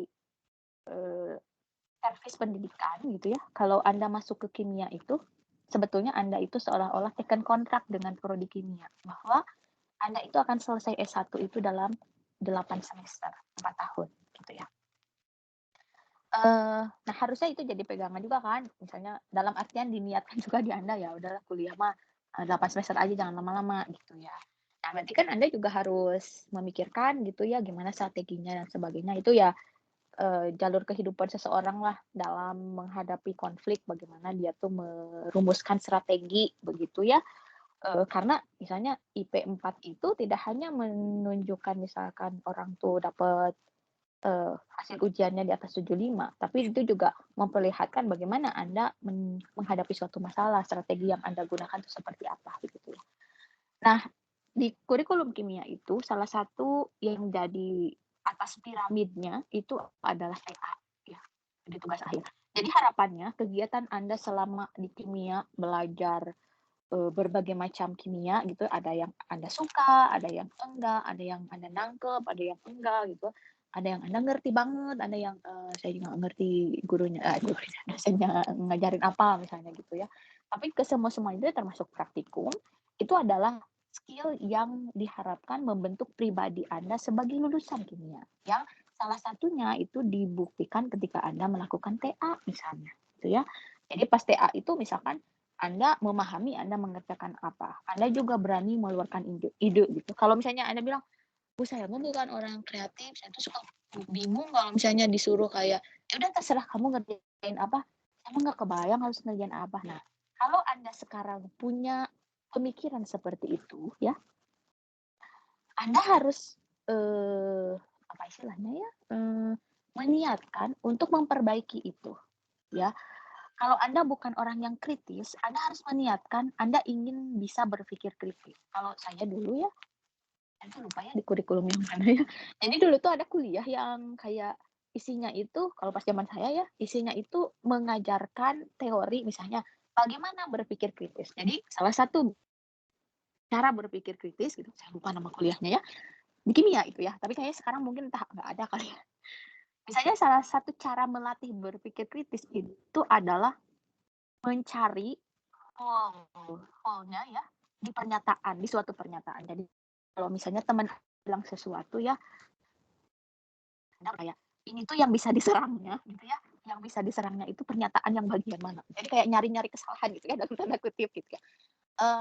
Itu bisa jadi kayak hal negatif kalau misalnya tidak di-manage. Tapi kalau di-manage itu kita bisa jadi kritis. Maksudnya kayak pernyataan teman kita itu yang bisa diserangnya yang mana, kelemahannya di mana. Ya, kita berupaya untuk supaya misalnya kalau mengeluarkan pernyataan itu pernyataannya benar, bisa dipertanggungjawabkan. Itu ya kalau ke hal yang baiknya seperti itu. Kemudian misalkan tadi tentang ide gitu ya, Anda tuh harusnya kreatif gitu. Oh tapi saya tuh nggak kreatif Bu. Ya Anda harus membiasakan ini ya, mencari tahu, mengkondisikan supaya jadi orang kreatif gitu ya. Misalnya Anda baca buku gitu ya, atau misalkan Anda bisa melihat dari teman-teman Anda gitu ya, cara berpikirnya mereka seperti apa. Atau misalkan Anda mencoba hal-hal yang baru yang sebelumnya belum pernah Anda kerjakan. Jadi misalnya, oh saya itu ya saya punya kepribadian, maksudnya punya kepribadian itu jadinya nggak mau mengubah diri sendiri gitu ya. Nah itu kan kurang tepat juga ya. Misalnya dulu tuh teman saya ada bilang kayak gini, kalau kita lagi kuliah gitu ya, kita kan suka misalnya nongkrong depan kimia tuh, terus misalnya ngelihat orang tuh jalan-jalan gitu, terus teman saya misalnya ada yang komentar ya, kakak tingkat yang itu mah ya bajunya teh matching dari atas sampai bawah. Terus kita menyimpulkan salah satu kayak karakteristiknya dari kakak yang itu adalah bajunya matching.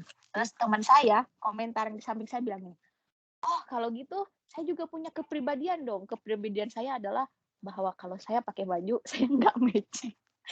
Oke, maksudnya itu bisa seperti itu. Tapi maksudnya kayak ya tiap orang tuh kayak punya kecenderungan masing-masing yang misalnya tadi ada yang bajunya selalu matching, ada yang nggak matching. Tapi kan bukan berarti Anda tiba-tiba ya udah saya mah milih kepribadian nggak matching. Jadi misalkan bajunya pokoknya tabrak-tabrak gitu. Kan kita nggak boleh stuck di situ. Kita harus kayak memperbaiki diri. Misalnya kalau Anda lagi disuruh presentasi, ya bajunya yang rapi. Mungkin bahkan kalau Anda sidang, pakainya jas, dasi. Teman saya dulu tuh pernah tuh di Jerman, dia mau presentasi gitu ya. Terus dia bilang ke supervisornya, dia mau pakai turtleneck sama jeans, celana jeans. Dia nggak mau pakai jas, dia nggak mau pakai dasi. Terus supervisor nanya kan, kenapa kamu pakai turtleneck dan celana jeans itu kan kurang sopan kalau misalnya mau seminar. Terus dia bilang kayak gini, dulu almarhum Steve Jobs-nya belum meninggal ya, jadi dia bilangnya, itu Steve Jobs aja kalau dia presentasi dia cuma pakai turtleneck hitam, terus celana jeans, nggak pakai kayak jas, pakai dasi atau apa gitu. Terus supervisor bilang, memangnya kamu Steve Jobs? Maksudnya kayak kalau kamu Steve Jobs, kamu pakai baju apa juga mungkin nggak matching juga orang nggak peduli gitu ya. Tapi kalau kita masih dalam tahap orang biasa gitu ya, kita harus istilahnya bisa beradaptasi kan ya, gitu ya. Bagaimana kita memanfaatkan keilmuan kita untuk menyikapi suatu kondisi. Nah, ini juga sama, Anda sudah istilahnya belajar dinamika untuk yang konsep kinetika sudah 3 bab begitu ya. Harapannya Anda betul-betul memahami gitu ya. Jadi kalau misalnya melakukan self assessment, outcome tiap babnya itu Anda tahu gitu ya. Nah, ini sudah 852 ya. Jadi ini coba dikerjakan di rumah ya, tentang soal yang tentang ini, tentang persamaan Eyring. Di sini ada ABC soalnya, silahkan dikerjakan, besok bukan besok ya, hari Jumat insya Allah kita bahas lagi gitu ya. Kita tuh nanti ujiannya itu perkiraannya di minggu ke-8 ya, berarti sekitar 3 minggu lagi ya, sekitar 3 minggu lagi. Yang belum dibahas itu yang kimia permukaan, itu tentang tegangan permukaan sama adsorpsi, gitu ya. Sebelum ditutup ada pertanyaan? Kalau misalnya tidak ada pertanyaan, kita sudahi dulu. Terima kasih atas perhatiannya. Assalamualaikum warahmatullahi wabarakatuh.